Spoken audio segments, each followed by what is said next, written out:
ರಾಜ್ಯದ ಮೂಲೆ ಮೂಲೆಯಲ್ಲೂ ಕೂಡ ಗ್ರಹಣದ ದಿನ ದೇವಸ್ಥಾನಗಳು ಎಷ್ಟೆಷ್ಟೊತ್ತಿಗೆ ಕ್ಲೋಸ್ ಆಗುತ್ತೆ ಅನ್ನೋದು ಜನರಲ್ಲಿರುವಂತಹ ಪ್ರಶ್ನೆ. ಜೊತೆಗೆ ಗ್ರಹಣಕ್ಕೆ ಯಾವ ರೀತಿಯ ಸಿದ್ಧತೆಗಳನ್ನು ದೇವಸ್ಥಾನಗಳು ಮಾಡಿಕೊಂಡಿದ್ದಾವೆ ಅನ್ನೋದರ ಅಪ್ಡೇಟ್ಸ್ ಅನ್ನು ಕೊಡ್ತಾ ಇದ್ವಿ.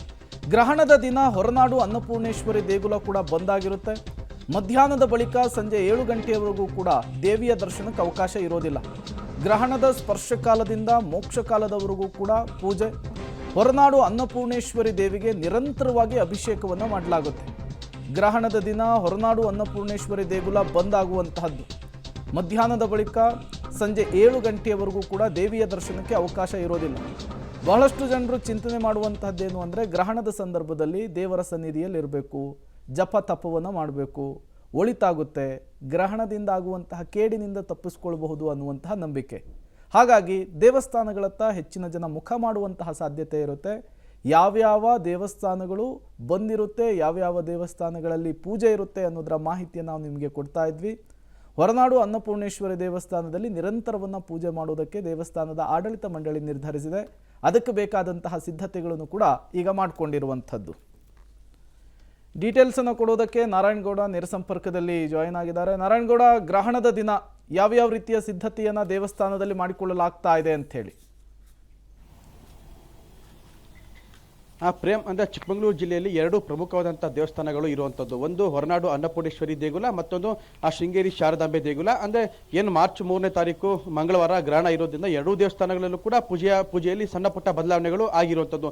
ಒಂದು ಹೊರನಾಡು ಅನ್ನಪೂರ್ಣೇಶ್ವರಿ ದೇವಸ್ಥಾನದಲ್ಲಿ ಬೆಳಿಗ್ಗೆ ಏನು ಗ್ರಹಣದ ದಿನ ಬೆಳಿಗ್ಗೆ 9 ಗಂಟೆ ಮಧ್ಯಾಹ್ನ 12 ಗಂಟೆಗೆ ಒಂದು ಮಹಾಮಂಗಳಾರತಿ ನಡೆದ್ರೆ, ಮತ್ತೆ ಇನ್ನು ಮಧ್ಯಾಹ್ನ 12 ಗಂಟೆಯಿಂದ ರಾತ್ರಿ 9 ಗಂಟೆ ತನಕ ಯಾವುದೇ ರೀತಿಯಾದಂಥ ಮಹಾಮಂಗಳಾರತಿ ಆಗಲಿ ಅಥವಾ ಬೇರೆ ಯಾವುದೇ ಸೇವೆಗಳು ಇರೋದಿಲ್ಲ. ಆದರೆ ಮಧ್ಯಾಹ್ನ 3 ಗಂಟೆ ತನಕನೂ ಕೂಡ ಹೊರನಾಡು ಅನ್ನಪೂರ್ಣೇಶ್ವರಿ ದೇವಸ್ಥಾನದಲ್ಲಿ ಪೂಜಾ ವ್ಯವಸ್ಥೆ ಅಂದರೆ ಮಧ್ಯಾಹ್ನದ ಊಟದ ವ್ಯವಸ್ಥೆ ಇರುತ್ತೆ, ಪೂಜೆ ಇರುತ್ತೆ.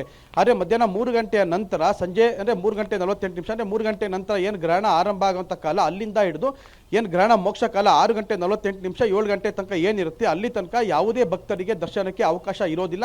ಜೊತೆಗೆ ಹೊರನಾಡು ಅನ್ನಪೂರ್ಣೇಶ್ವರಿ ದೇವರಿಗೆ ಅಂದರೆ ನಿರಂತರವಾಗಿ 4 ಗಂಟೆಗಳ ಕಾಲ ನಿರಂತರವಾಗಿ ಜಲಾಭಿಷೇಕ ನಡೆಯುವಂಥದ್ದು. ಆದರೆ ಯಾವಾಗ ಗ್ರಹಣ ಮೋಕ್ಷ ಕಾಲ ಆದ ನಂತರ ಮತ್ತೆ ಪೂಜೆ ಆಗ್ಬೋದು ಅಥವಾ ಭೋಜನ ವ್ಯವಸ್ಥೆ ಆಗ್ಬೋದು, ಅದು ಎಂದಿನಂತೆ ನಡೆಯುವಂಥದ್ದು. ಆದರೆ ರಾತ್ರಿ 9 ಗಂಟೆಗೆ ಮಂಗಳವಾರ ಮಧ್ಯಾಹ್ನ 12 ಗಂಟೆಗೆ ಹೊರನಾಡು ಅನ್ನಪೂರ್ಣೇಶ್ವರಿ ದೇವಿಗೆ ಮಹಾಮಂಗಳಾರತಿ ನಡೆದ್ರೆ ಮತ್ತೆ ಪೂಜೆ ನಡೆಯುವಂಥದ್ದು ರಾತ್ರಿ 9 ಗಂಟೆಗೆ. ಅಲ್ಲಿ ತನಕ ಯಾವುದೇ ರೀತಿಯಾದಂಥ ಪೂಜೆ ಇರೋದಿಲ್ಲ, ಮತ್ತೆ ಭಕ್ತರಿಗೆ ದರ್ಶನ ಮಾಡೋಕ್ಕೂ ಅವಕಾಶ ಇರೋದಿಲ್ಲ, ಪೂಜೆಗೂ ಕೂಡ ಅವಕಾಶ ಇರೋದಿಲ್ಲ. ಇದು ಹೊರನಾಡು ಅನ್ನಪೂರ್ಣೇಶ್ವರಿ ದೇಗುಲ, ಹೊರನಾಡು ಅನ್ನಪೂರ್ಣೇಶ್ವರಿ ದೇವಸ್ಥಾನದ್ದು. ಇನ್ನು ಶೃಂಗೇರಿ ದೇವಸ್ಥಾನಕ್ಕೆ ಬಂದರೆ ಪ್ರೇಮ್, ಶೃಂಗೇರಿ ದೇವಸ್ಥಾನದಲ್ಲೂ ಕೂಡ ಯಾವುದೇ ರೀತಿಯಾದಂಥ ಅಂದರೆ ಇಷ್ಟು ದಿನಗಳ ವರ್ಷದ 365 ದಿನ ಕೂಡ ಯಾವ ರೀತಿ ಪೂಜೆ ಪುನಸ್ಕಾರಗಳು ನಡೆಯುತ್ತೆ ಅದೇ ರೀತಿ ಪೂಜೆ ಪುನಸ್ಕಾರಗಳು ನಡೆಯುವಂಥದ್ದು. ಅಲ್ಲಿ ಯಾವುದೇ ರೀತಿಯಾದಂಥ ಬದಲಾವಣೆ ಇಲ್ಲ. ಆದರೆ ಗ್ರಹಣದ ಕಾಲದಲ್ಲೂ ಕೂಡ ಶಾರದಾಂಬೆ ದರ್ಶನಕ್ಕೆ ಯಾವುದೇ ರೀತಿಯಾದಂಥ ನಿರ್ಬಂಧ ಇರುವುದಿಲ್ಲ. ಆದರೆ ಆ ಪೂಜೆ ಮಾತ್ರ ಪೂಜೆ, ಯಾವುದೇ ಪೂಜೆ ಆಗಲಿ ಅಥವಾ ವಿಶೇಷ ಪೂಜೆ ಆಗಲಿ, ಕುಂಕುಮಾರ್ಚನೆ ಆಗಲಿ, ಸೇವೆ ಆಗಲಿ, ಯಾವುದೇ ಸೇವೆ ಇರೋದಿಲ್ಲ. ಮಧ್ಯಾಹ್ನ 3 ಗಂಟೆಯಿಂದ ಸಂಜೆ 7 ಗಂಟೆವರೆಗೂ ಯಾವುದೇ ರೀತಿಯಾದಂಥ ಪೂಜೆ ವ್ಯವಸ್ಥೆ ಇರೋದಿಲ್ಲ. ಆದರೆ ದರ್ಶನ ಮಾಡ್ಬೋದು, ದೇವಾಲಯ ಓಪನ್ ಕೂಡ ಇರುತ್ತೆ, ಬಂದಂಥ ಭಕ್ತರು ಜಪ ತಪ ಏನ್ ಬೇಕಾದ್ರೂ ಮಾಡ್ಬೋದು. ಆದರೆ ಪೂಜೆ ಒಂದು ಇರೋದಿಲ್ಲ. ಓಕೆ, ಥ್ಯಾಂಕ್ ಯು ನಾರಾಯಣಗೌಡ ತಮ್ಮೆಲ್ಲ ಮಾಹಿತಿಗಾಗಿ.